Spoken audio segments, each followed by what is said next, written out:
Hello, everybody. Welcome to Zone Defense. We talk all things NBA and NFL. Be sure to follow us on Spotify at Zone Defense Podcast, on Twitter at Zone Defense Pod, and smash that subscribe button down below because it really helps out our channel a lot. Also, leave a comment down below and let us know what your favorite fantasy football draft strategy is. Today, we will be doing another fantasy football mock draft, but this time with a little bit of a twist. Chris, why don't you explain what exactly that twist will be? Yeah, Drew, I'm really excited for this mock draft. We're all going to implement a little bit of a different strategy here. Roman, since he really didn't do this last time, he's going to go with the zero wide receiver strategy. So his team probably will look, really RB heavy. Maybe he'll have a good tight end or a good quarterback. Drew will be going with the zero running back strategy, which isn't, some people really like to live with this strategy, not drafting running backs until a little bit later and having really good other positions. But it's, I think it's a fleeting strategy, but some people still really like to do it. And then I'm just going to be drafting from the turn.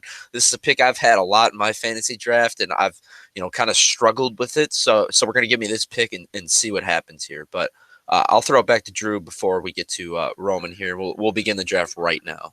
Yeah, it should be a lot of fun. Something a little bit different that we haven't done before. So 1-1, maybe a little bit surprising. Dalvin Cook going first overall, and then McCaffrey going number 2. I feel like these are the top 2 guys in really every mock draft you see, but usually it's McCaffrey then Cook. But not too surprising there. But I'll give it over to Roman now, who is going to take a running back, and there are a few intriguing options. You can go a lot of different directions here.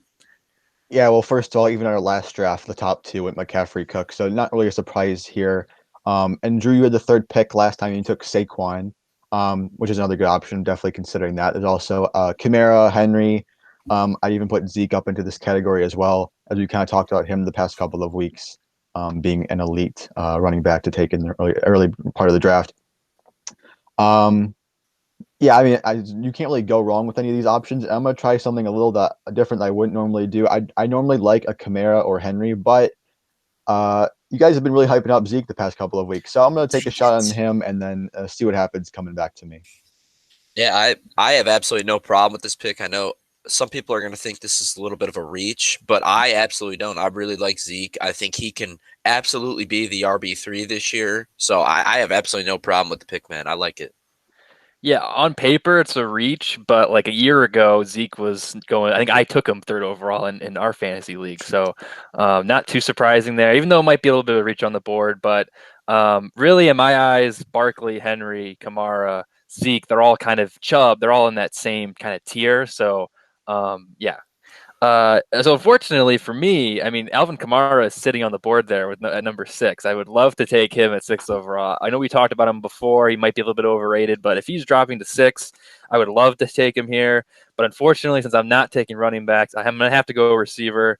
And honestly, it's a no-brainer for me. I traded for this guy in our fantasy league. I traded away Zeke actually and got this guy in, and he went off down the stretch. Was a really big part of my team. On the best offense in the league.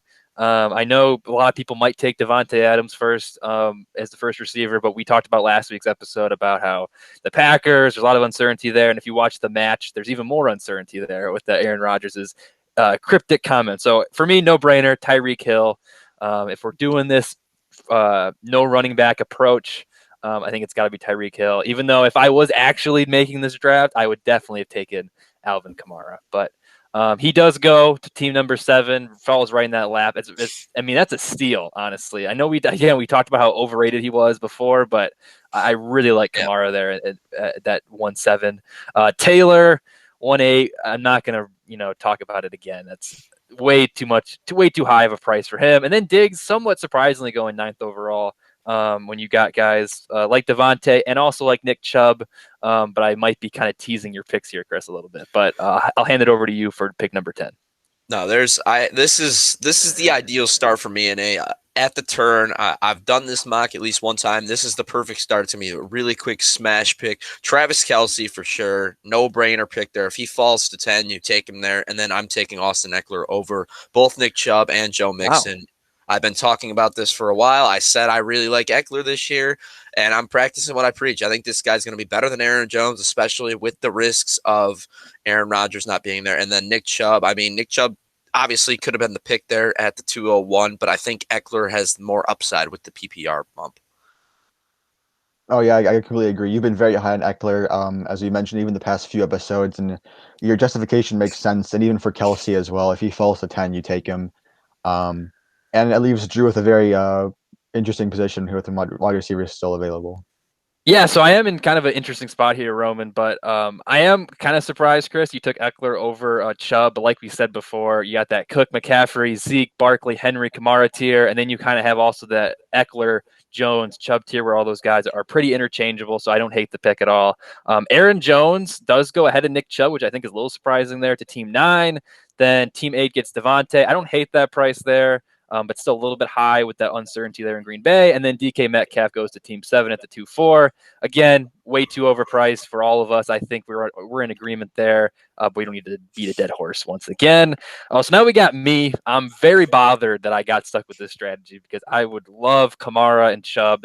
I usually take the running back heavy approach when I do my fantasy drafts. Kamara and Chubb would be awesome here, but there is still a really elite level receiver on the board. And DeAndre Hopkins there. I love that Arizona offense. I'm going to take him right now. I love that Arizona offense. I love that they have a full training camp with them this year. I think Kyler Murray, I think their defense is going to be a lot improved. And I think Kyler Murray will hopefully take another step in year 3 and get Hopkins a lot of awesome receptions there. I could have went Justin Jefferson or A.J. Brown too, but I still think Hopkins, he's older, but he's still just so good. And he was such a good receiver last year. So even though I'm upset that I didn't get the running backs that I usually would take, Hill and Hopkins as my wide receiver 1 and wide receiver 2 is very, very nice. I will definitely take that. Yeah, no, those are obviously when you're in this strategy, I think you probably couldn't ask for a better start Yeah. here. You get Tyreek Hill didn't go off the board, which is I think it's a possibility he goes inside the top 5, but still, the 6th pick, that's a good spot to get him. And then you were able to get DeAndre Hopkins, which honestly at this point I would take him over both Metcalf and Adams with the uncertainty with Adams' situation. Then Metcalf, I just would take him straight up over him.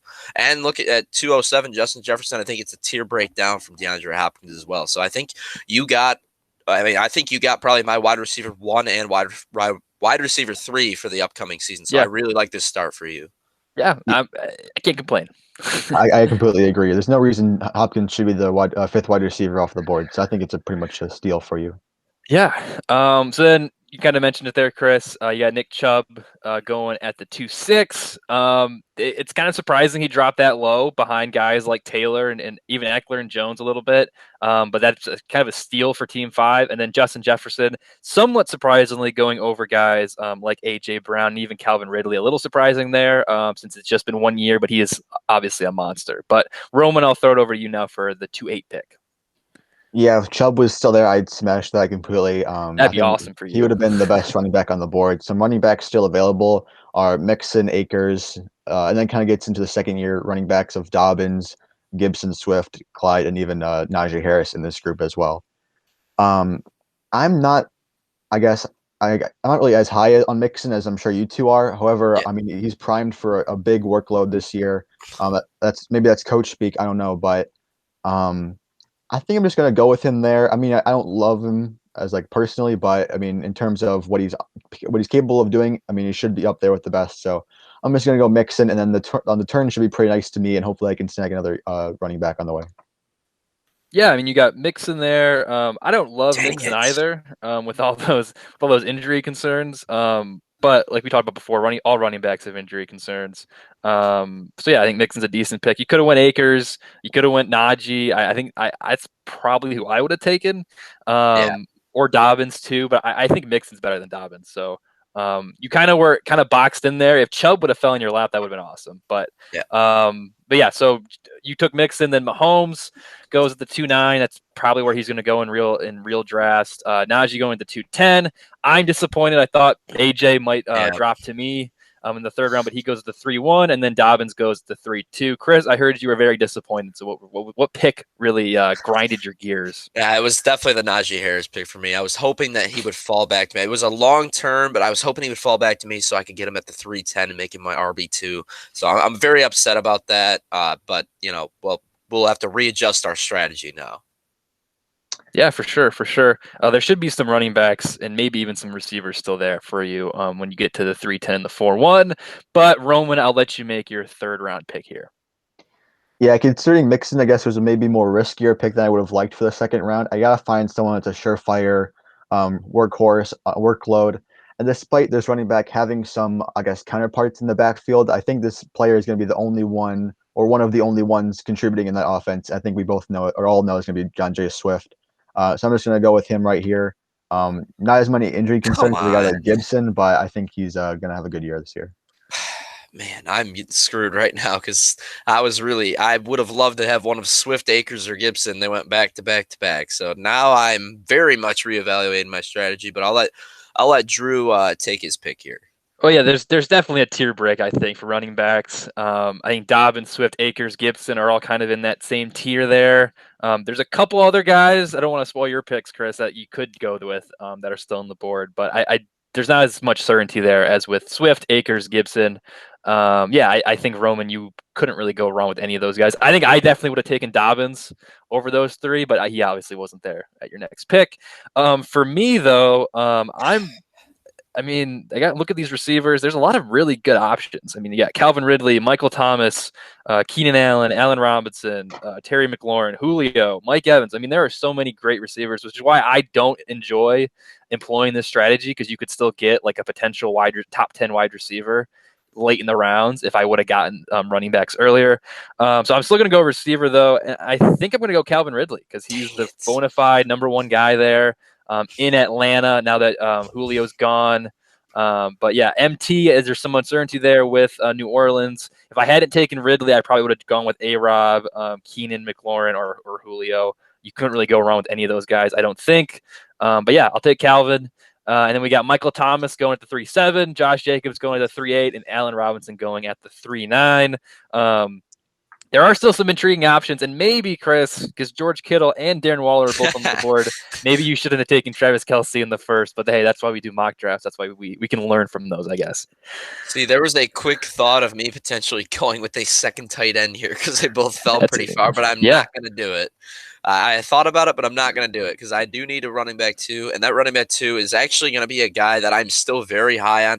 I actually am a little higher on him than DeAndre Swift and Dobbins, and that may come to a surprise, but I see him in the Akers Gibson tier for myself, and that's Clyde Edwards-Helaire. I think he's going to have a very good year, and I think getting him at the turn pick here is a very good spot to draft him. But I'm also going to take my first receiver off the board, I think, because there is a definite running back tier break right at that point. And I mean, like I said, I was actually thinking about maybe taking Darren Waller there, but I can't leave Keenan Allen off the board. Despite having Eckler already, I got to get both guys. And I know Roman really likes Keenan Allen this year as well. So, and you heard it there. I think he's going to be a really good receiver this year for fantasy football. It's funny that you doubled off 2 Chiefs, 2 Chargers, but overall it's kind of weird. It's a good team, and I think all of 3 of our teams are looking good so far. Yep, I agree. Yeah, I like the Clyde pick too, just because I feel like, and we talked about this before too, I feel like we all got kind of clouded because we thought he was going to be a top 5 level running back last year, and he disappointed all of us, but that doesn't mean he's a bad football player. I think him as your RB2 is a really nice pick there for you, Chris. Same with Keenan Allen, like I said, I consider taking him with my second round pick as well. Then after that, we got Chris Carson going at the 4.2. I like that pick. I like that value right there. George Kittle going at the 4.3. If he was available here at my next pick, I definitely would have taken him. And then Terry McLaurin at the 4.4. So now I am here at the 4th round. I might go receiver again, but I don't think I'm going to. I think I'm going to go tight end here because there's one really good tight end still available, and that's Darren Waller. So I'm still I'm doing the zero RB approach still. But like I said, there's a lot of good. I'm obviously stacked receiver right now, and there is an obvious tier break in the fact that this guy is still available here in the 4th round. I think in most mocks he goes in the 3rd round. That's Darren Waller, so I'm going to take him here with my 4th round pick. And then Julio. Julio goes at the 4.6. Godwin goes at the 4.7. Somewhat surprising that Godwin goes ahead of Mike Evans. But hey, he could have a bounce back year. He was injured for most of last year, so at the 4.7, and now Roman, I'll lead you into your 4.8 pick. Yeah, there's some decent running backs still available. If I'm gonna keep going with the RB strategy, I would definitely take one here. There's definitely others I'm targeting, maybe next round or another round from now. It's definitely drying up at wide receiver. I know some of my favorite guys are gone. As Chris mentioned, Keenan Allen was one of my guys. I would have loved McLaurin. I would have loved Godwin at this spot potentially. I am going to go with another running back, however, and hopefully the turn is Wow. nice to me. This running back, I don't think we have many hopes for him. However, if he's my RB4, I'm not too mad about it. Let's see if he has a bounce back year. I think he can. Let's go with Miles Sanders at this pick. I know Chris, you were bashing him yesterday, but I think he's going to be decent. And similarly to, I don't know if this is a fair comparison, Josh Jacobs, you'd be happy with him as an RB3, RB4. I think you can say the same with a Miles Sanders type.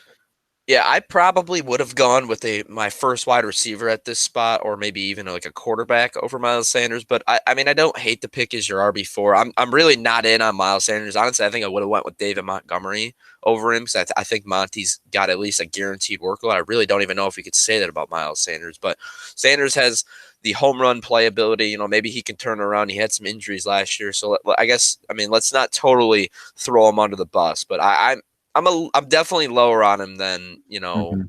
a lot of people are. Yeah, I think you could say the same thing for Sanders as possibly like Clyde. Like Sanders was a first round pick last year and he let everybody down. So now taking him as like your RB4, or even like your RB2 or RB3 in some circumstances isn't awful. So yeah, I don't hate the pick. I think I might have gone quarterback there, like Chris said, or even not really tight end. I don't think there's not a good tight end, or there's some good tight ends, but maybe not at that price. So I Yeah, probably would have went Josh Allen, but I still don't hate the pick for you, Roman. But then Amari Cooper goes at the 4.9. I did potentially look at him at the 4.5. I do like him. That is a little bit, that actually is pretty steep, actually, in my opinion. And then you got Josh Allen at the 4.10, David Montgomery at the 5.1 that Chris just mentioned. He likes him. And then Mike Evans there at the 5.2. I honestly think Cooper and Evans I like a little more than Godwin. But hey, that's just why we do these mocks to see what happens. But Roman, I'll let you take your fifth round pick here. Yeah, the board is pretty nice to me in terms of quarterbacks. I know last draft I did QB early, and I kind of regretted it.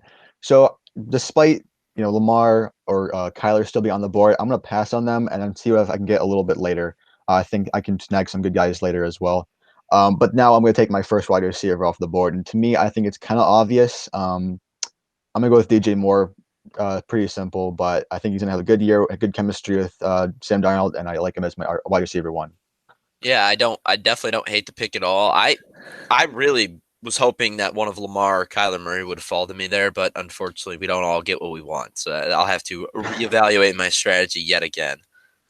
Yeah, I don't hate that pick either, Roman. But I was planning on taking one of Kyler or Lamar with my next pick. So that really kind of screwed me over there for Team 4 and Well Team then, 5 as they went Lamar and then Kyler. So I think I'm going to kind of change on the fly here.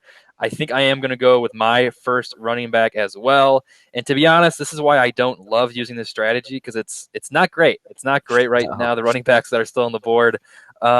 But there is, in my opinion, there's one clear guy, at least at the moment. I know we were kind of concerned about his workload, but this is the guy. He's the bona fide RB1 there. And that's, you can't say that about really any of the other guys that are still on the board. So I'm going with Myles Gaskin.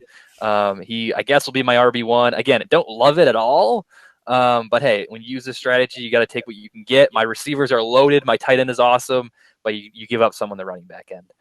Yeah, Um, I definitely don't hate the pick of Gaskin, but this is also why I'm not a big fan of the zero RB approach because you're in the fifth round already, and I mean your RB1 is Miles Gaskin. I mean, it doesn't. yeah, it's, I don't feel great about my running backs, and I have Eckler and Clyde Edwards-Helaire. I can't really imagine what you're feeling right now as well. yeah, it sucks, but then I have the top three receivers That is and true. possibly the second best tight end if a Kittle or Kelsey gets hurt. So I can see, I guess, the logic why some people might use this strategy, but for every reason you just mentioned, Chris, this is why I personally don't like using the Right. strategy. But after Gaskin, Kyle Pitts goes at the 5.7. That's kind of high in my opinion. I'm surprised he went ahead of guys like Mark Andrews, a little more proven. But hey, Julio's gone. Pitts could have a really monster year and be more than worth that price. Then you got Russell Wilson, another guy I think is a little bit overrated, a little bit at the 5.8, but the Team Yeah. 8 decides to take him. And then you got Cooper Kupp at the 5.9. Very surprised he went ahead of some other guys that are still on the board. But hey, if he stays healthy, he's a pretty good player. And maybe if Stafford is there, it gives the Rams offense a little bit of more of a boost. But I don't even think he's the best receiver on his team, and that's just Right. my opinion. But Chris, I'll hand it over to you here for your back-to-back picks. Yeah, this is I have a very tough, pick here. I'm not taking a running back because I really just don't like any of the. I need another one, but I don't like any of the running backs on the board. I'm going to wait on that until my next turn. I hope there's a couple of guys I hope fall to me. The receiver position, there's a lot of guys I really like still on the board, but I'm trying to figure out if I want to pair it with a certain there's two different quarterbacks I'm thinking about maybe pairing with because I already have, one of them. I mean, spoiler, I already have most of that offense already, so why not just triple up? Or I could go with the guy that I'm higher on, but I don't have any players currently on that team, but I could get one right here if I want to. I think I'm going to do that, actually. We're going to take Dak Prescott. It's earlier than I normally take a quarterback. This is actually I actually think he's going to finish. This is, again, another hot take. I think he's going to finish as the quarterback one this year. This is a guy that was on a pace for almost 7,000 yards last year in his 4-game stretch. He was absolutely fantastic. By far and away the QB1 while he was out there. So I honestly don't even think it's that hot of a take. He did it last year, so why couldn't he do it again this year? I think he's a really good quarterback, and he's awesome for fantasy. And so now I'm going to take my wide receiver 2 here. I was really strongly considering Robert Woods, but now that I have Dak Prescott, and I think these guys are in a pretty similar tier, I'm going to go with CeeDee Lamb here. I was hoping it was Amari Cooper, but I'll take CeeDee Lamb instead. I think I'm a little higher on Robert Woods and CeeDee Lamb, but I think they're very close, and I kind of wanted to get the stack between him and Dak Prescott. I think that's going to be a really good fantasy option for me. Were you always considering CeeDee Lamb, or what do you think about him or Cooper? I think Cooper is definitely going to be better, but I think with Dak, like I said, I'm really high on Dak, so I think while he was in there, he easily supported multiple really good receivers last season. I don't think it's going to be any different this year. And CeeDee Lamb was honestly very good with subpar quarterback play, even when Andy Dalton was out there. So I'm still very high on CeeDee Lamb. I think he could easily finish as a top 10 receiver this year, in my opinion. I think both him and Cooper have plenty of room to be very fantasy relevant. I agree. Yeah, I agree with that. I like that pick. I think Lamb, he's kind of underrated a little bit. I don't think when you think of like the Jamar Chase, Adam Thielen, Cooper Kupp, DJ Moore tier, you don't really think of Lamb in that group, but I think he is. It absolutely is, as long as Dak stays healthy. And Lamb was one of the few guys too where his production didn't completely fall off a cliff. It wasn't as good when Dak went down, but it didn't completely fall off a cliff, which I think is promising. And it seems like he's currently the bona fide number 2 there now. He passed Michael Gallup, and there was some uncertainty there before. But then at the 6-2, Travis Etienne went. I think he's somewhat surprising. I don't think I would take him this high. I know on the sleeper board he was this high. He was actually ahead of Gaskin. But I don't think I would take him this high personally with all the uncertainty there in Jacksonville. Then you got Jamar Chase at 6-3. I love that pick. And then Adam Thielen at the 6-4. Little concerning there with how many touches he's going to get with Jefferson there now, but I still like Thielen. So now I am at my next pick here. Obviously, I do need a running back, but kind of like what Chris was saying, I feel like it's pretty lateral moves all across the board here for my RB2. So I'm just going to kind of plan that one of those guys is going to be available at my next pick. And then I'll look at the quarterback position. There is one guy here that I still would very much like to have on my team. And I think I'm going to take him right here, and it's Justin Herbert. He was a monster last year in his rookie season. I do think there's a significant tier break. Aaron Rodgers is still on the board, but I don't love taking him this high, considering he might not even play this year. And then after that, there's a tier break, and you're taking shots on a dartboard. If this was my normal draft, I probably would have went running back. Actually, I don't even think I would have went running back. If this is the strategy I'm doing, I'm going to go with quarterback, and Justin Herbert I think was clearly the best guy left on the board. And then we have Robert Woods at the 6-6. He was the guy I was also considering there with that last pick when I took Herbert. It was between Herbert and Woods. And then Mark Andrews goes at the 6-7. Honestly, I like how Team 4 is shaken up. I like that team a lot, actually. I do too. And now, Roman, I'll hand it over to you now for your 6th round pick. Yeah, I was hoping Herbert or Bobby Trees would fall to me. Unfortunately, neither of them did. However, I did have some backup plans, so I'm very happy with how the board shook out. And Drew, you said that any running back would be a lateral move for you. However, I see one running back far and away the best one on the board so far. And And yes, I'm still gonna go running back heavy, as I kind of mentioned, as I had the whole draft so far. And while I didn't get Nick Chubb, I'm really happy I can get a guy like Kareem Hunt, who I think will be a very good bench player for me. Yeah, I'm not as in on taking Kareem Hunt here as you are. I think there's a couple running backs I'd honestly rather have that are still on the board. Maybe they're not going to score as many points, but I think that they have more upside. I think Kareem Hunt, like unless Nick Chubb gets hurt, which is like, I mean, you can say that for any running back. I think he's going to be all right, but I don't know. I don't really love drafting Kareem. It doesn't feel great to draft Kareem Hunt, but I guess when you're in this tier of running back, none of these guys, they're all here for a reason. None of these guys are really locks to be awesome for fantasy football this year. Yeah, I don't hate the pick. But I mean, I feel like all these guys are in the same tier. I know you said he's clearly the best. I would say he is the best on the board, but I don't think it's like clearly. I think there's some Yeah, I other don't guys either. there you could take. But yeah, it's a decent pick when you're using this strategy. Him as your RB5 is awesome. But then we got Kenny Galladay at the 6'9", which is I like that pick. Tyler Lockett at the 6'10". If he's your wide receiver 2, wide receiver 3, I don't hate it. But he was pretty inconsistent last year. James Robinson, the 7'1", somewhat surprising that he went over some other guys that are still on the board now that it seems like he might not be the number 1 guy there in Jacksonville. And then TJ Hawkinson going at the 7'2". I do kind of like that value. And I really like how team 2 is shaking up too. I think they got a really, really good team. But Roman, I'll hand it over to you now for your seventh round pick. Yeah, we've had some reservations about Lockett. I was considering him at my previous pick. However, I'm going to go back to a wide receiver. I don't think this will be a reach at all, unless the ADP is kind of saying it will be. However, I think this is a play that you guys are high on, Chris. You might be mad at me for doing this. I'm going to take Deontay I knew you Johnson. were gonna do it.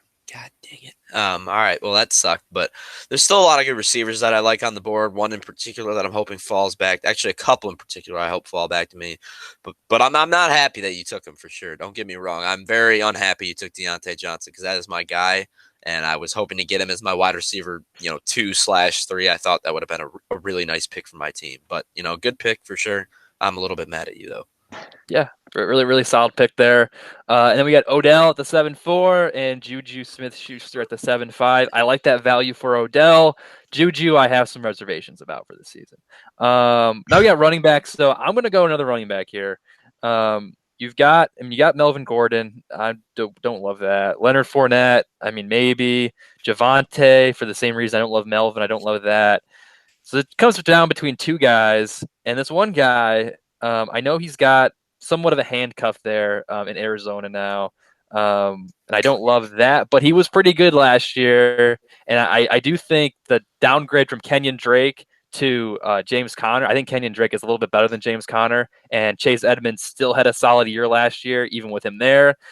Obviously, as my RB2, I hate it, but with the strategy that I employed, I'm going to go with it. So I'm going to take Chase Edmonds here, and he's going to be my RB2.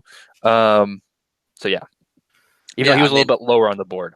I don't have any problems with the pick for sure. I mean, it's obviously you're in the nasty of the running back tier. I also am going to have to be, I'm about to dip into this awesome draft pool of running backs in about 2 seconds as well. So, I mean, I'm just, you're seeing the flaws in the strategy. I mean, obviously Drew's first 4 games, Tyreek Hill, DeAndre Hopkins, Calvin Ridley, those are all top 5 receivers for me. I don't know how you got Calvin Ridley at 306. That was an absolute steal. Yeah. And then coming back and getting Darren Waller, and you said that he could only be a top 2 tight end if one of those 2 get hurt. I think he could be the tight end 1 regardless of if those 2 get hurt. I think Waller absolutely has a shot to do that. He was awesome last year, and I think he's going to be awesome again this year. So those first 4 are extremely nice, but then you get to the running backs, and you're going to be really spending that fab on probably, or you're going to have to make a trade to get some extra running backs because your running backs obviously not pretty. Yeah, I mean, if you're doing a 1 flex, I mean, this is my starting lineup right here: Herbert, Hill, Hopkins, Gaskin, Edmonds, Waller, and then Ridley as the flex. I mean, that's very nice, I would say. Yes. But the running backs it's a handcuff. It's not great. But you just hope that it's the PPR league that Hill, Hopkins, Ridley, and Waller all being monsters will kind of satisfy that and make up for that, I guess. But right.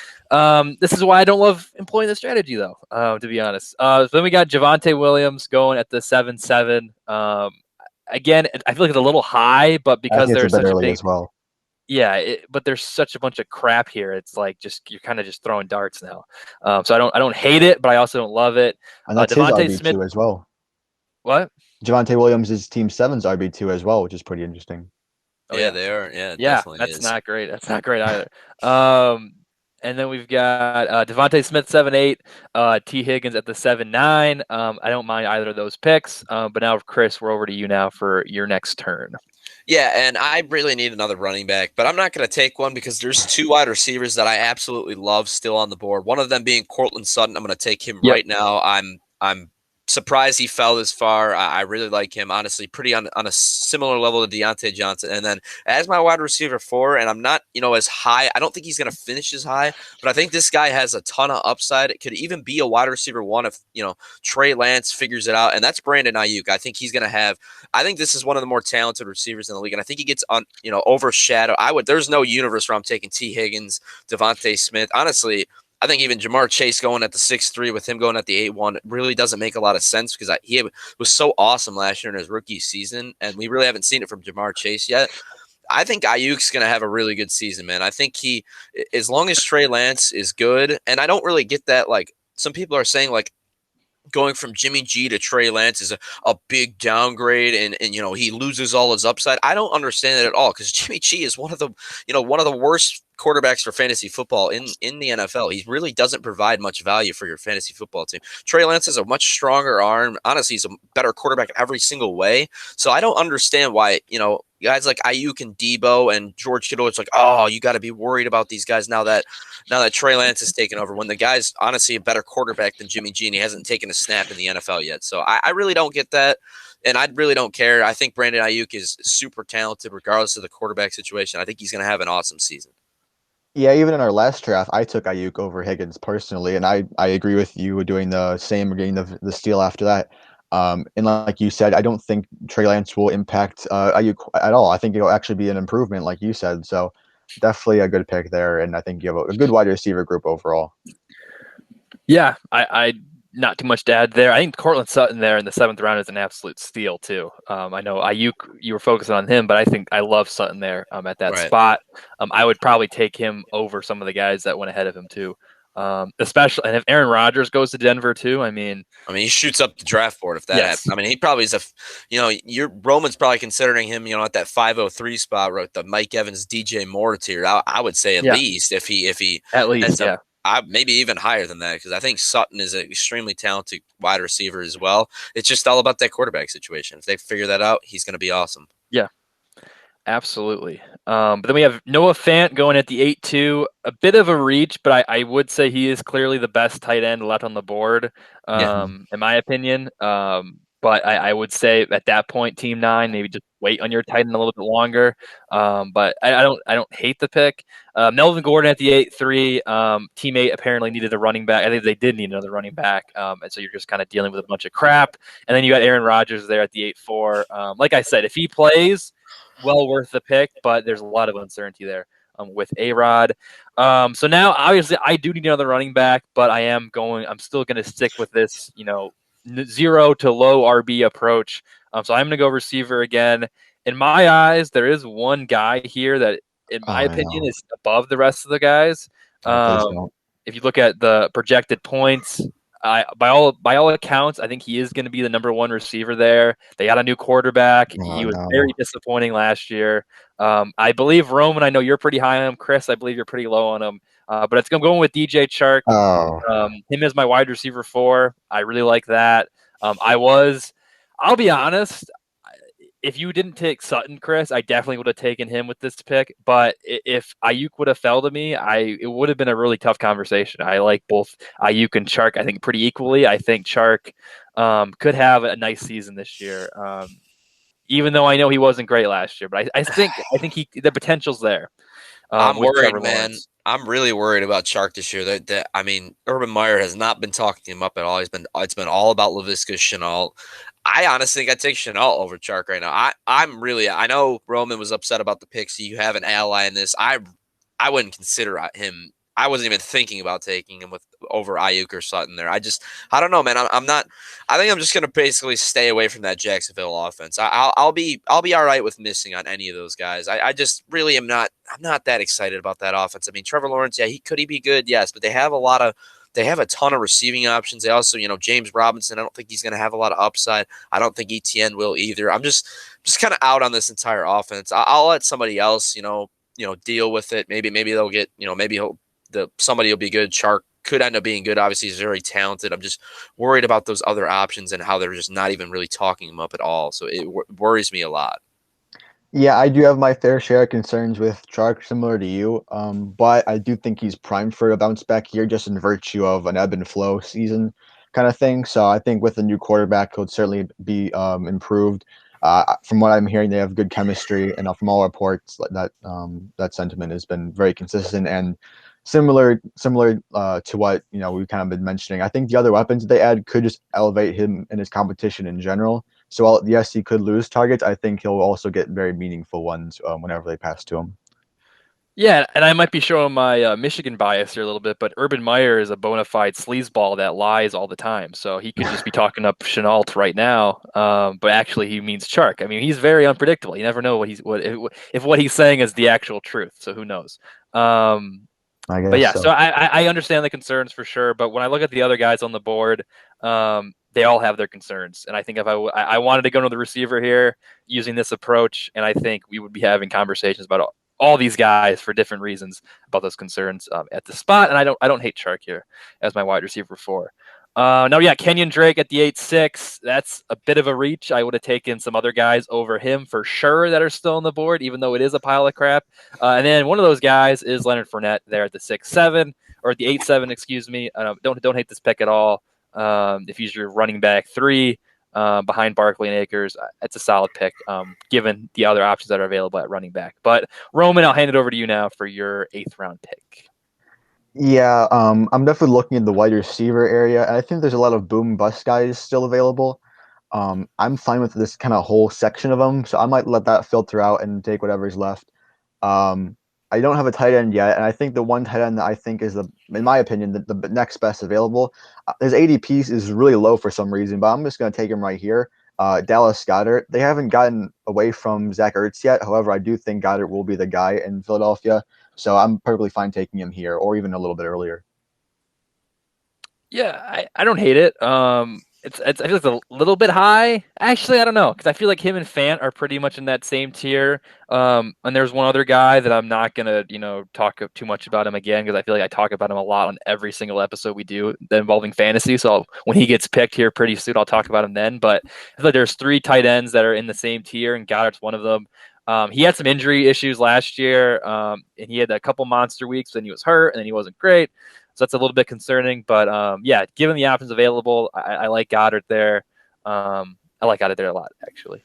Yeah, I think Goddard's going to be really good as well. Honestly, I probably would have taken him over Noah Fant, if we're being honest. I think, especially because I think Zach Ertz, there's been a lot of rumors around that he's going to get traded extremely soon. And if that happens, I mean, Goddard, he could be the number 1 target on this team. I mean, you have Devontae Smith. He's still a rookie, though. Who knows if he's going to, adapt to the game really quickly. I think Goddard could absolutely be even, at least the number 2 target. But if not that, maybe even the number 1 target. So I definitely don't mind that pick at all, Roman. I think he's going to be good.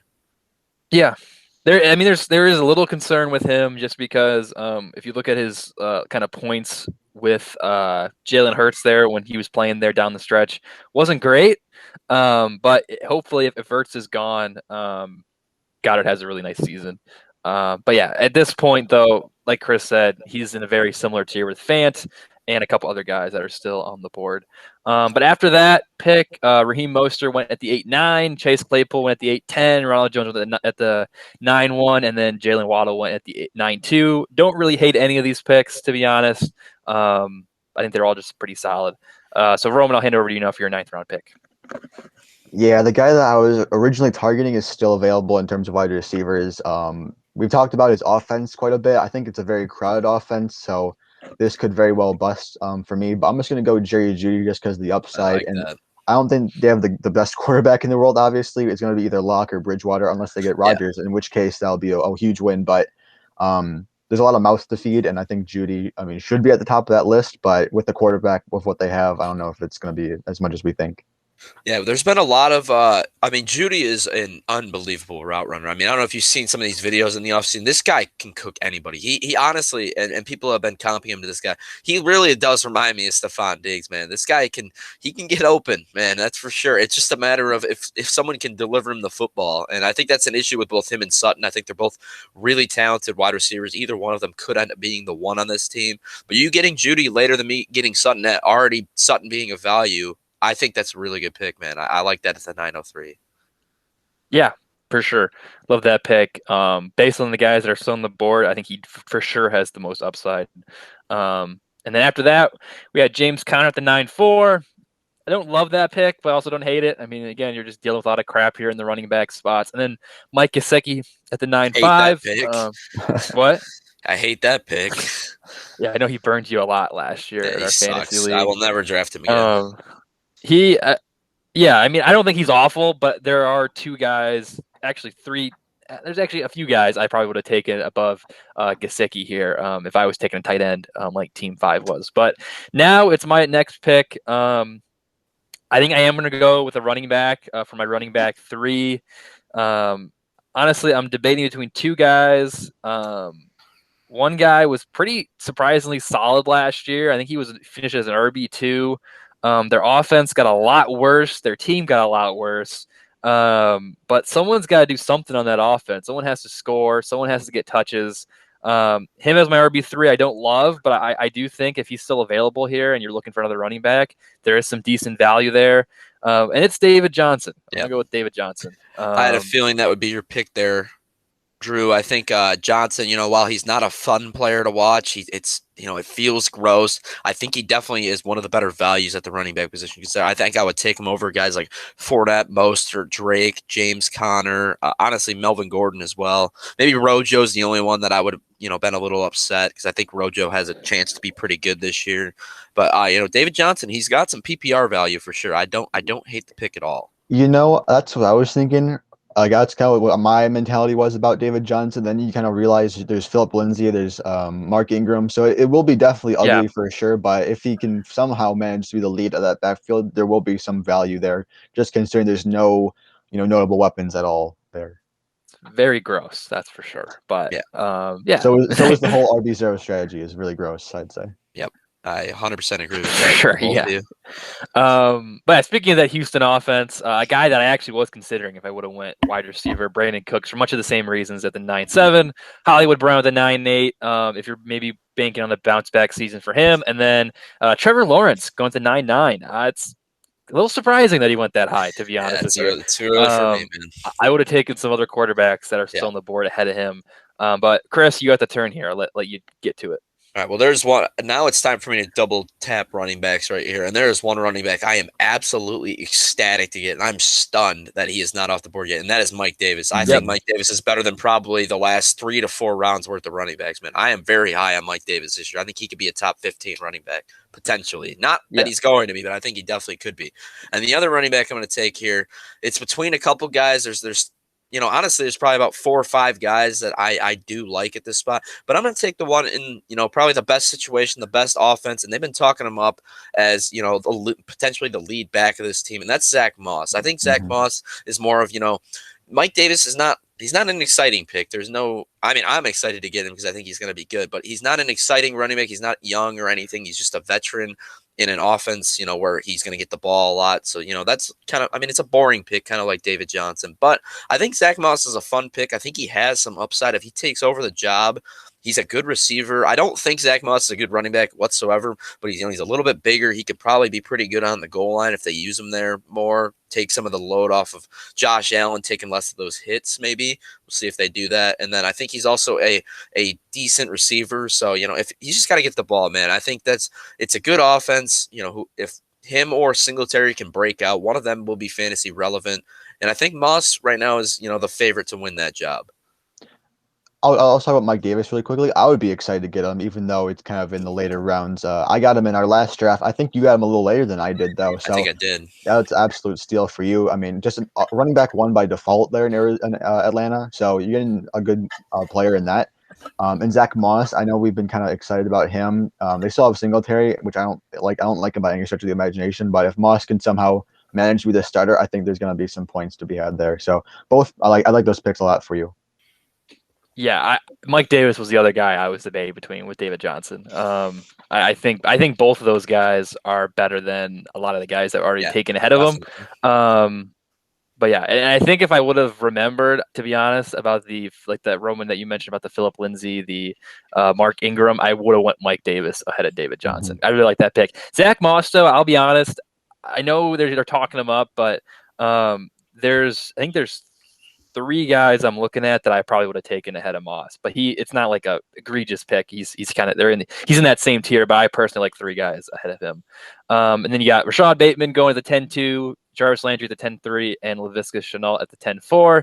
I think we've slowly been approaching that gross tier for receivers now. I'm looking at it, and I want to go running back really bad. I'm going to be honest, but since I am doing the zero wide receiver or the zero running back approach, I am going to go receiver again, and I'm going to hope one of those three guys that I kind of like will come back around to me. But for receiver, there's a lot of guys that I like here, and I think I'm going to go a little off the board perhaps. This is a guy who had a really solid season last year. He's reconnecting with his former teammate there in Carolina. He apparently is really hyping him up a lot. And for some reason, his ADP is a little bit lower than I'd expect based on his projected points. And there are some other guys that I like here too, but I think I'm going to go Robbie Anderson. I like that. He's the wide receiver too there in Carolina, and him and Sam Darnold had a nice connection there in New York, and hopefully it seems like it's carried over here to early camp here in Carolina as well. So yeah, I Tyler Boyd too was another guy I was looking at. I really like Tyler Boyd, but and I know Chris, you're not going to be happy about this, but I was considering Corey Davis as well. But I do think when I saw Robbie Anderson's name there, him as my wide receiver 5, I really like that. I think he could be better than a lot of the guys that were taken ahead of him. Yeah, I was kind of shocked he was still on the board, to be honest. Yeah, I really like the Robbie Anderson pick. I'm glad you did not take Corey Davis because he stinks. But I think Robbie Anderson's a good addition to your team and a good guy to have as a depth piece. Honestly, if we're being honest, I think I like him more than DJ Chark, man. I don't know. Chark's another guy, like I said, I'm not in on very much, and I think I'm very in on Robbie. I think he could absolutely have a very good season like he did last year. He was awesome in fantasy last season. I'll be honest with you. If I would have saw Robbie Anderson's name when I made the DJ Chark pick, I probably would have taken him instead. Like I said, he was lower on the board, and I just didn't see him. Right. He was really good last year, and I think that goes. And honestly, he was even a little more consistent than DJ Moore. I would say he doesn't have the upside, but he was way more consistent. Yeah. So I think he's my wide receiver 5. I really like that, but. As I already mentioned, Corey Davis went 10-6. Tyler Boyd went with the 10-7. So now, Roman, you have the 10-8. I remember in one of our mock drafts last year how I was very patient with getting a quarterback, and I ended up getting Josh Allen in the 10th round. And now I find myself in the similar position where there's a bunch of great wide receiver quarterbacks still available that have fallen a lot, and I have the opportunity to take one. Just to name off the names still available: Joe Burrow, which we talked about last week, Matthew Stafford, Jalen Hurts, all guys I'm considering. And I think every team has taken a quarterback besides me. However, I'm very happy with where I'm at. I could wait another round to see if it comes back to me on the turn. There's no other players or positions I'm certainly urgent to target right now. I know there's some wide receivers I want that I think will come back to me on the turn. I might as well just take my shot and go with Joe Burrow right now. Yeah. Wow. Wow. I'm stunned you went him over. Wow, man. I don't, like I said, I'm a little bit lower on Joe Burrow, and this is why, man. I'm not taking him. There is no universe I'm taking him over Brady, Stafford, Hurts, or Tannehill. All 4 of those guys I'd have ranked ahead of him. I think you should have definitely taken Hurts, in my opinion, because you could have paired him with your tight end. I think that would have been a really good pick. I mean, like I said, I don't hate Burrow, but just I think he's going too early in drafts, and this is why, man. I just wouldn't have taken him over Brady, Hurts, Tannehill, or Stafford. I really wouldn't have. I like him more than Brady. I definitely don't, man. That's crazy, I think. But I mean, I think he's very. I definitely don't like him as much as Stafford and Hurts. I would say I would definitely have those two guys ahead of Burrow, but I feel like Burrow, Brady, and Tannehill are all kind of in that same tier, in my opinion. So I don't hate the pick. Well, I guess I do kind of hate the pick a little bit because I would have taken Stafford and Hurts definitely ahead of Burrow, but hey, he could be really good. Reconnecting with Could Jamar be. Chase there in Cincinnati. He's also Um, injured. He also is coming off of a True, catastrophic knee injury, whereas that is all true. four of those other guys are fully healthy. One of them got a massive wide receiver upgrade with Brian Tannehill. The other one is in a massive wide receiver, or he had a massive offensive jump, and that's Stafford. And then Hurts and Brady were also really good last year. Brady, honestly, I could see Brady being a top 5 quarterback this year. I think he's going to be really good. I thought that's who you were going to go with, and I'm a little bit surprised you didn't go with him. I don't know. I love Brady. He's my favorite player of all time, but he's also old, and I don't know. And he was kind of inconsistent last year, but I will say I would take Burrow, Brady, all the guys you already mentioned ahead of both Aaron Rodgers and Trevor Lawrence probably, unless Aaron Rodgers comes out tomorrow and says, "Hey, I'm playing for sure." I like Burrow, Brady, Stafford, Hurts, Tannehill, all those guys more than both those guys. So there is some decent value here with Burrow, but like Chris said, with the guys that were still kind of in your lap, I think I would have went with two of those other guys Yeah. instead. Then we got Deebo Samuel at the 10-9, Brady, as was already mentioned, at the 10-10. Then Irv Smith at the 11-1. A lot of upside potential there. But I would probably have taken another guy who I would have taken Gronk over him, I I would think, have too. who went at the 11-2. Or at the 12, at the 11-2. And then there's another guy, too, that's still on the board that I would have taken over both those guys. But that's just my personal opinion. Well, I'll mention him when he gets selected, hopefully. But now, Roman, over to you for the 11-3. Yeah, the wide receiver I want is still available. Don't There do are it. some now that I'm looking at it that I think will be good depth pieces. I'm still looking for some more depth wide receivers. I probably won't touch running back again unless there's one I really want. I mean, obviously, I went running back heavy at the very beginning, and when you kind of have the zero wide receiver strategy, you do take running backs heavy, and then as soon as you feel comfortable with the group that you have, you kind of just smash other positions throughout the rest of the way. So it's not going to be on my to-do list to get another running back. However, if there's someone I like, I'll happily take them. But I will be going with wide receiver. I'm going to go with Curtis Samuel. I like him a lot, and I recently traded them in our dynasty league, but I think he'll have a good year. I don't. I like the Curtis Samuel pick a lot, and that probably would have been my backup plan had you taken the receiver that I really want on the board. And I'm worried Drew might do it as well here, and I'm going to be pissed if you do. There's one in particular that I'm in love with this year, but I do like the Curtis Samuel pick a lot. Yeah, there's a few guys that I like a little more than Curtis Samuel, I'll be honest. So I'm interested to see where Chris goes. I am not going to go receiver here, Chris, so no worries. But yeah, I don't hate the pick there, Roman. Very good value. And then Stafford goes with the 11-4. I think that's really great value for Stafford.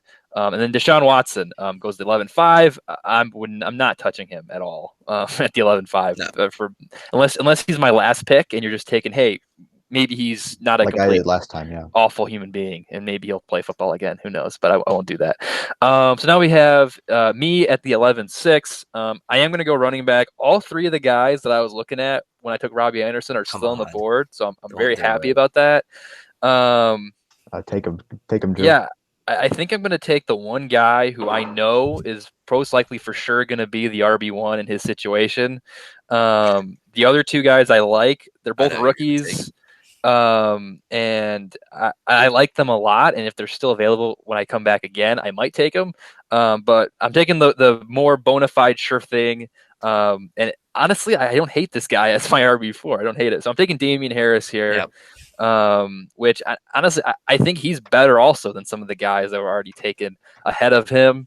And I think there is some weird upside. And if you do use this wide receiver heavy approach that I've been using today, I think you got to be happy with getting a guy like Damian Harris in the 11th round because I think he could have the potential to be a legitimate RB2. Yeah. And then your team's looking really nice when you're stacked at receiver and tight end and quarterback. So this might be my favorite pick of the whole draft. I think there's really good value here.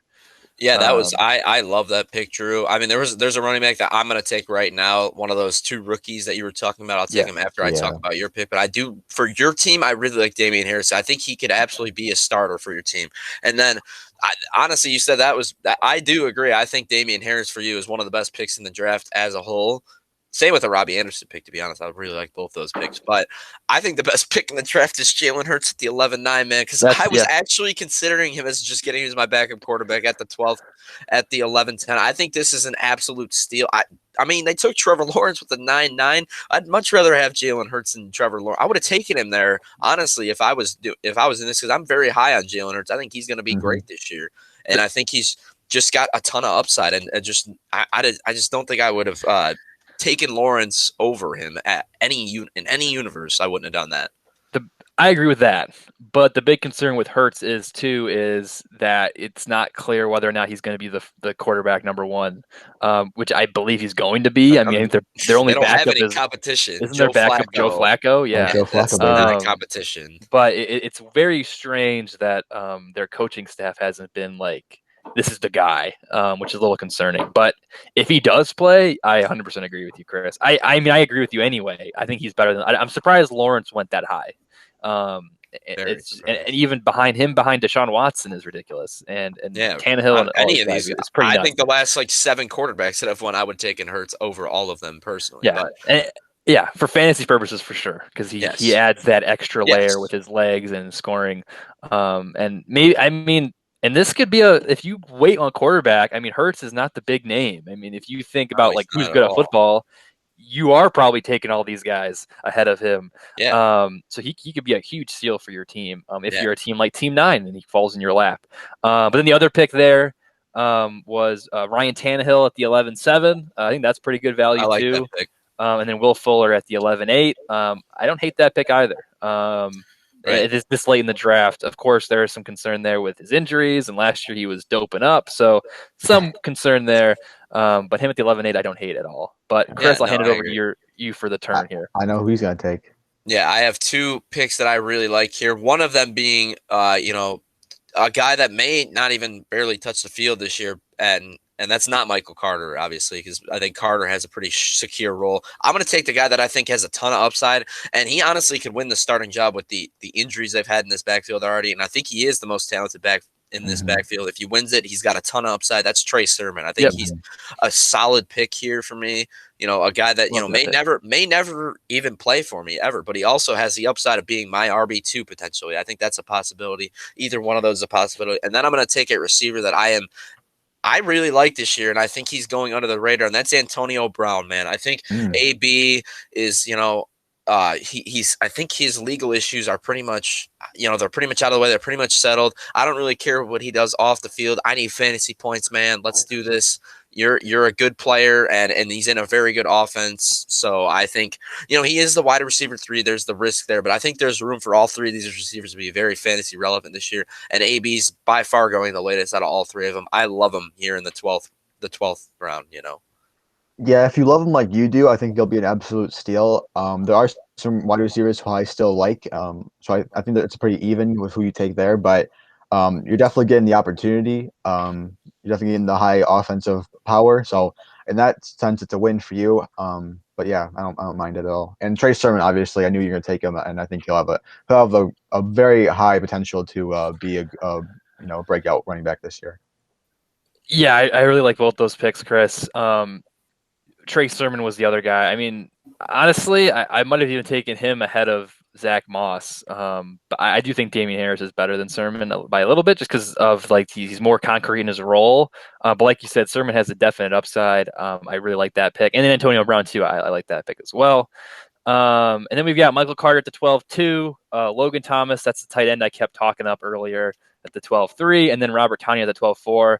I am very angry right now because I was planning on taking one of those 3 guys with my next pick. I knew Chris was going Sermon, obviously, and then I was like, okay, I'm going to take Carter, Thomas, or Tonyan, who's ever available, and they all went right before my pick. So I'm absolutely screwed, and I'm tilting right now. I think I'm going to go receiver again. I'm going to get a backup quarterback here eventually, but there are some guys available that I still like. I am going to go receiver again, though, and I think I'm going to go based on upside. And this is a guy who I think we were all pretty high on him last year. And he showed some flashes, but I would say they do have a clear upgrade at quarterback, and he is most likely going to be the wide receiver one on this team. And I think based on the other guys available, he's got the most upside for sure, and that's what you're drafting for at this point in the draft. So I'm going to go with Michael Pittman Jr. Good pick. At the 12-5. Yeah. Yeah, Uh, I don't mind that at all. I think Pittman. I think I took him in our draft last time. And while I do have Paris Campbell coming back, who's also not a bad fantasy pick in terms of later rounds, I think Pittman has the higher upside, and I hope personally he's going to be the wide receiver one going into the year because you also have T.Y. Hilton, but I don't think he has much left in the tank. Yeah, I 100% agree with that. Tyler Higbee at 12-6. I was looking at him potentially as a backup tight end. He does get the Stafford bump there, so I don't hate that pick. In a weird way, I think Higbee might even be built better than Gesicki there for Team 5 most weeks. And then we have A.J. Dillon at the 12-7. I don't think he's going to be too impactful right now. I honestly am kind of surprised they would have taken him unless you're just banking on an Aaron Jones injury. But now over to you, Roman, for your 12th round pick. Yeah, there's a wide receiver I want. I mean, it's not really too difficult for me to do this. Yeah, I'm good. I have some other a running back in mind I might want to take later. And similar to you, Drew, I will be taking a backup quarterback. But for now, I'm gonna go with a guy that I like. I definitely wanted a piece of the Chargers offense going into the draft, and Come on. while I couldn't get Keenan Allen, I'm gonna take Mike Williams, who's Dang very it. injury prone, but I do think once he's up and running, he'll be a great weapon on that offense. Ah, man, him and Mooney going. That wasn't very fun for me because I wanted both Mike and Mooney there. I think Williams was the clear best receiver available left on the board, and he definitely has upside if he can stay on the field. And I think yeah, if he's able to do that, he could be very fantasy relevant for your team, especially with the zero wide receiver approach. I know obviously you have 5 receivers now, but he could end up being one of your better options at the receiver position throughout the year, especially if you have an injury or two. I think he could be very relevant for your team. Yeah, I love that pick too. He was going to be my other option behind Pittman Jr., along with Michael Gallup there at the 12-10. I do like him. I think that's pretty good value. I think he could have a bounce back year. Baker Mayfield going at the 12-9. Don't hate that pick, even though I think there are some other quarterbacks maybe ahead of him, but he was kind of consistent, pretty fantasy relevant last year.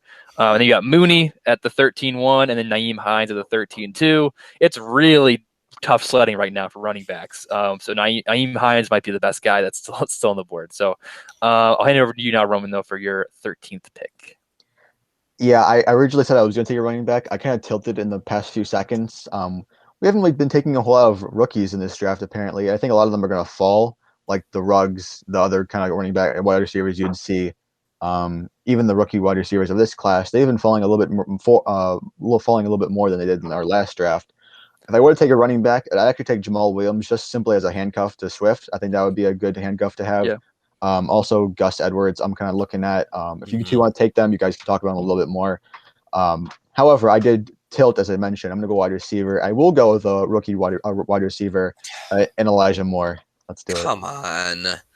It's not the other pick I wanted to make. So, I'm very much tilting right now because of Roman here. Not happy about those last 2 picks you made, but that means they're both very solid picks. So good work. Thank you. Yeah, really like that pick there. He was the guy that I was hoping you guys maybe just didn't notice was still on the board. I was probably going to take him with one of my last 3 picks as well. Hunter Henry at the 13-4 as a backup tight end. I love that pick, to be honest. He might not get as many touches there in New England with Jonnu Smith also there, but I think that's a nice flyer. And then Rondale Moore, another rookie receiver there at the 13-5. I definitely like Elijah Moore more than Rondale, just because of the opportunity in their situations.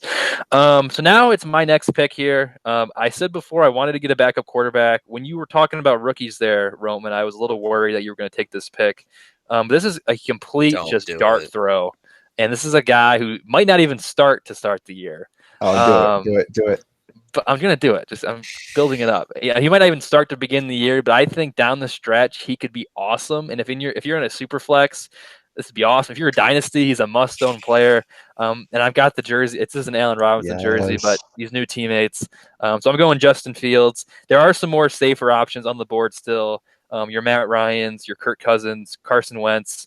all guys that'll be very fantasy viable. But I think Justin Fields, he could be a really, really good option. He could be this year's Justin Herbert, the way Herbert kind of burst onto the scene last year. And I already have Herbert, so I might as well get Fields too. Yeah, I Um, like and hate the pick because he was definitely one of two quarterbacks that I was planning on taking with my next pick. So I'm not happy, and it was the one I preferred. So not really happy about that, especially after Roman stole both my wide receiver picks.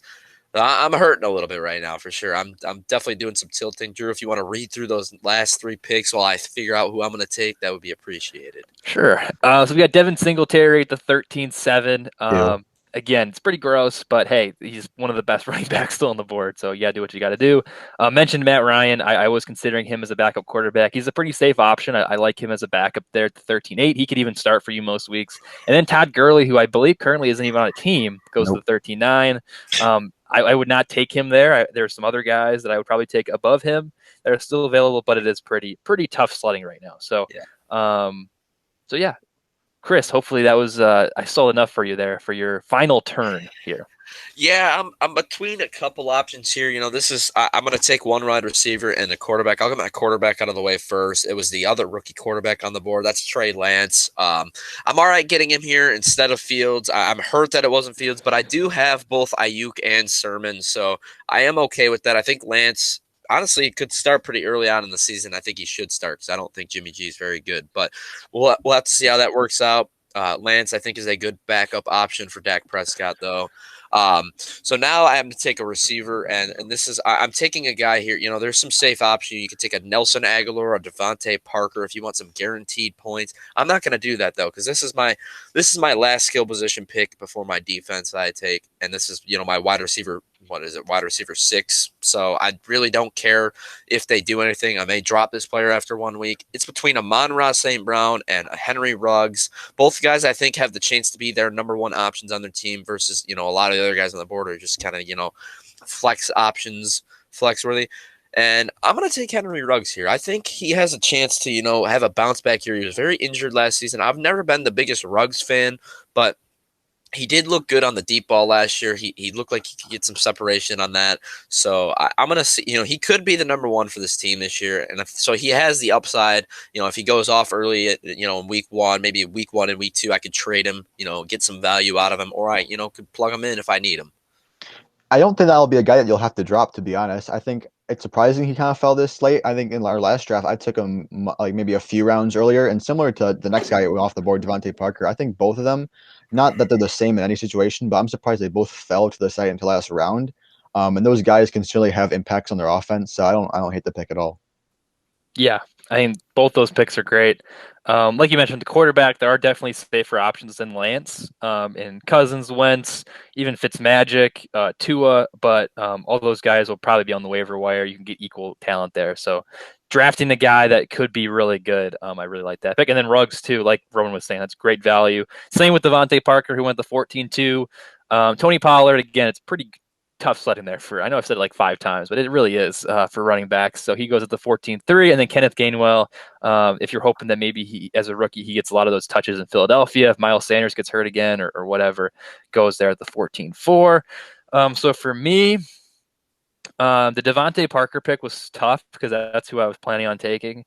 And all the receivers left on the board, there's no one that I'm really like crazy about. And obviously, because I did this approach, I could use another running back.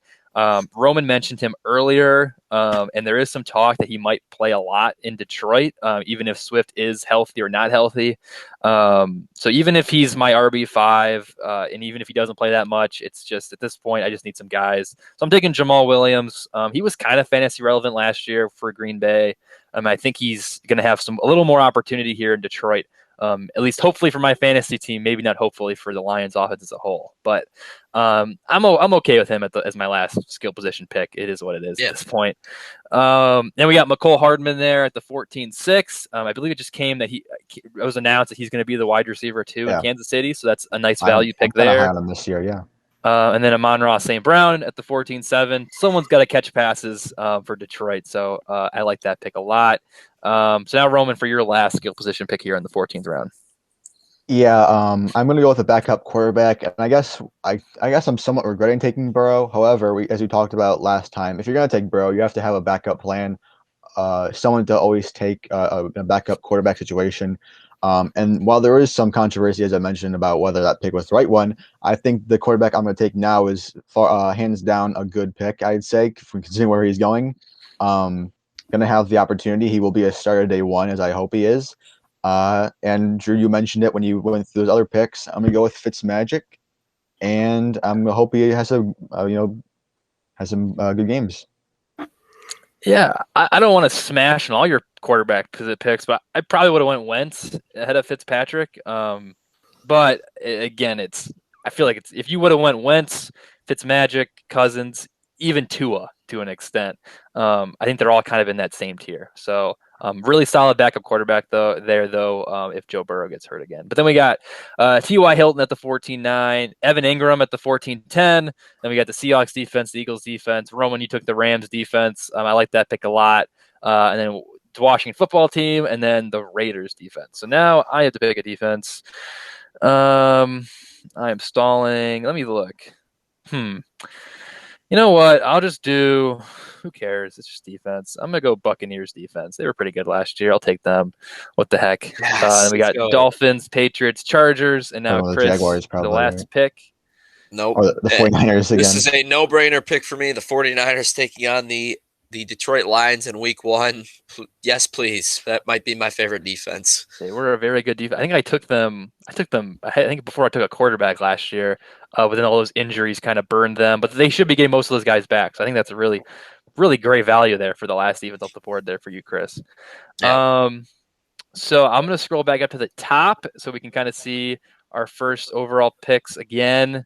Does anyone want to talk about how they feel like their draft and their team shook out? Yeah, I'll start. We should probably read over our teams. I'll do it, and then I'll say kind of how I feel about my team. A quarterback is Dak Prescott. Running back 1 and 2, Austin Eckler, Clyde Edwards-Helaire. Wide receiver 1 and 2, Keenan Allen, CeeDee Lamb. I have Travis Kelce, and my 2 flex spots, Cortland Sutton, Brandon Ayuk. Defense, San Francisco 49ers. And then on my bench, I have Mike Davis, Zach Moss, Trey Sermon, Antonio Brown, Trey Lance, and Henry Ruggs. And, this team, I do really like this team. I'm not in love with my running backs. It's Eckler and Clyde, and not a lot of shots in the dark after that. I'm not in love with that, but I do think it can work. I probably, if I was to redo my strategy, I probably would have gone running back again, and then taken, Waller and Kittle. Both were still on the board. I probably would have gone with one of those guys instead of Keenan Allen. But all in all, I do definitely think this is a very good team, in my opinion. I think I can win a lot of games with this team. It's not my favorite team that I've drafted on the mock draft, but what are you going to do? I was trying out a different strategy. I wanted to get Kelce at the 110 and see what would happen. And I am happy with it because I do have the best tight end in the NFL and a considerable – I think there is a tier break between him and Waller and Kittle. So I do like having Kelce for sure. Yeah. I don't think your team is as bad as maybe you think it is, or at least your running back group. I don't think it's awful, right? I mean, you got Eckler, Clyde, and Mike Davis. It's not as bad as mine. And you still got some good receivers, and as you mentioned there too, you got nice tight end. You got Dak too as your starting quarterback. He could be really good. Great defense. I think you got a really solid team there, Chris. But yeah, I agree. I think the one thing I would have done differently is gone running back, and then taken Killer Waller. But hey, that's why I don't think they're going to be there in the 4th round in most drafts. At least both of them, I don't think. Yeah, me either. But that's why you do mocks, so you can learn from stuff. But sorry, Roman, I know I interrupted you. What were you going to say? Oh yeah, I mean that's just the balanced strategy to do it. And I guess when you're on the turn, you kind of have to make those risky decisions of who you think will fall back to. Right. You kind of make those early projections. So you definitely did good with what you had, and you definitely had some steals along the way. Yeah, and Roman, why don't you jump in and really quick list off your guys and just say how you feel like your draft went. Yeah, so my quarterback was Joe Burrow. Honestly, if I could do anything different, it would probably have to do with the quarterback position as a whole. I think overall, I'm pretty satisfied with what I had. Zeke was my first pick. I took Joe Mixon with another running back who has a little bit more risk than I would have liked. So, and I'm not emotionally connected to him, so I'm not sure how that'll pan out. But also DJ Moore, Deontay Johnson. My tight end is Dallas Goedert. My 2 flexes are DeAndre Swift, who I like, and Miles Sanders, who, like him or not, I think he has some opportunity. The Rams defense, I also had Kareem Hunt, who I like, and then my wide receivers, who I smashed in the middle rounds, were Jerry Jeudy, Curtis Samuel, Mike Williams, Elijah Moore, and then I finished it off with Ryan Fitzpatrick, who I like a lot, and I think he'll be a good option this year. But like I mentioned at the beginning, if there's anything I could have done different, it would have been a different quarterback pairing. But ultimately, I was just kind of following the board. And while you can follow the ADP, maybe that's a different strategy in itself, going best player available or actually reaching or doing players ahead of their ADP. I think, you got to figure out what's best for you and who do you like more over those other guys. Yeah, no, I definitely get it. Roman, I do definitely like your team a lot. I love Joe Mixon. We didn't really talk about him a lot. I didn't feel like, you got to that other pick pretty quickly, and I was also pissed about the Najee Harris pick. But I really like Joe Mixon this year, man. I think he's going to be awesome. I think you actually got a steal. I think that might have been one of your best picks of the draft. Like I said, I like your team a lot for sure. I think you have a solid bench as well. I just really am worried about your quarterback position. I know you can get away. You'll probably have some waiver wire moves. I didn't love the Joe Burrow pick. There was a lot of guys I thought you left on the board that I have a lot more upside and also are coming into the season healthy. Maybe if he was, fully healthy, we got to see him for a full rookie season, I'd be a little more into the pick. But that's the one pick I was out on. The rest of your team, I do like. I think you did a good job drafting, and in your team, you got some good value at the receiver position as well to make up for, not taking anybody early. Yeah, your receiver DJ Moore is your wide receiver one. Isn't great, but he could definitely end up there. And you also got Deontay, and you got I really liked your late round picks too, where you got Judy, you got Samuel, you got Mike Williams, you got Elijah Moore, and I even think I know Chris is kind of low on Joe Burrow. I would say it's a bad pick based on who was still there. Yeah. But I don't think he's not a bad pick. I think he's still going to be okay. And then your running backs obviously are really good too, especially if Sanders bounces back. Overall, I like your team. So I'll quickly go over my team. So at quarterback, I got Justin Herbert. My running backs are Myles Gaskin and Chase Edmonds. My two starting receivers is Tyreek Hill, DeAndre Hopkins. My tight end is Darren Waller. My two flexes are Calvin Ridley and DJ Chark. And then I got Tampa Bay's defense. And then on my bench, I got David Johnson, Robbie Anderson, Damian Harris, Michael Pittman Jr., Justin Fields, and Jamal Williams. I'll be honest, I don't hate this team that much. I don't love my running back situation, but I definitely feel like it could have been a lot worse. Yeah. And I think I can live with it, especially when I looked at getting Hill, Hopkins, Waller, Ridley, and even Herbert. And then my backup receivers are also pretty good. My running backs, I guess, got a collection of backup running backs, like RB2s, RB3s. And I think you can live with that as long as guys like Tyreek, Hopkins, and Waller and Ridley do what they're supposed to do. So I was ready to come on here and be like, this is the worst strategy of all time. I hate this.